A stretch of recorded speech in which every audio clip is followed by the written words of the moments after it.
Hello, my name is David Trimble, and I'm the director of the Center for Religious Freedom Education at the Religious Freedom Institute in Washington, D.C. I want to talk to you briefly about our exciting new educational resource called America's First Freedom Curriculum. AFFC, as we call it, is a 5-lesson unit of study about religious freedom. We examine religious freedom as it relates to anthropology, American history, world religions, politics and law, and the advancement of peace and human rights around the world. The lessons are designed to be taught in sequence, but they can also stand alone and be integrated into other courses, such as social studies, U.S. history, political science, and many others. The lessons are anchored in the genius of America's founders, who understood that religious freedom is fundamental to a stable and flourishing society. Far too many Americans today simply don't know that our nation's founders came to understand religious freedom as our first freedom. Our children and our future leaders need to know the critical role that religion and religious freedom play in American society. While written for high school students, we are currently adapting the curriculum for university and middle school level instruction.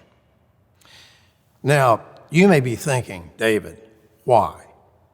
Why in the first place do we need a curriculum about religious freedom? Well, first, we need America's First Freedom Curriculum to teach tomorrow's leaders that religious freedom is a core human right that contributes broadly to the common good. Religious freedom helps to secure other basic freedoms, and research shows that religious freedom contributes to a host of other social goods, such as economic growth, political stability, equality under the law, and a decline in religious persecution. And yet, the teaching of religious freedom has been stripped from most of our classrooms across America. The meaning and value of religious freedom has been lost on American society. And making matters worse, religious views are often wrongly framed as bigoted and hateful.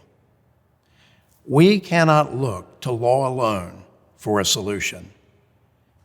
We must work to restore religious freedom together, beginning with education. We also need America's First Freedom Curriculum because of what it affirms unequivocally about the intrinsic value of every human person. Scholars teach us that every society on earth has elements of religion embedded within it. By extension, the curriculum addresses how religion and the right to exercise it are rooted in human nature. Our children, who will be tomorrow's leaders, must rediscover that the search for truth about a reality greater than themselves is a deeply human endeavor. They may perceive truth in one of the world's religions, or they may choose to embrace no religion at all. But the bedrock freedom to follow the dictates of their own religious conscience is inalienable and must not be repressed by any human authority. Finally, we need America's First Freedom Curriculum because religious freedom brings us together. It does not drive us apart. From the founding of America, the protection of religious freedom has been indispensable to our nation. Ratified in 1791, the First Amendment secured the right to religious freedom for every American and every religious community. For more than 2 centuries, the shared commitment to religious freedom has brought us together. It has, in fact, brought together even the most contentious leaders in our country. The right of all people to seek religious truth and to freely exercise their faith when they find it brings even those with the deepest differences together. It does not drive us apart.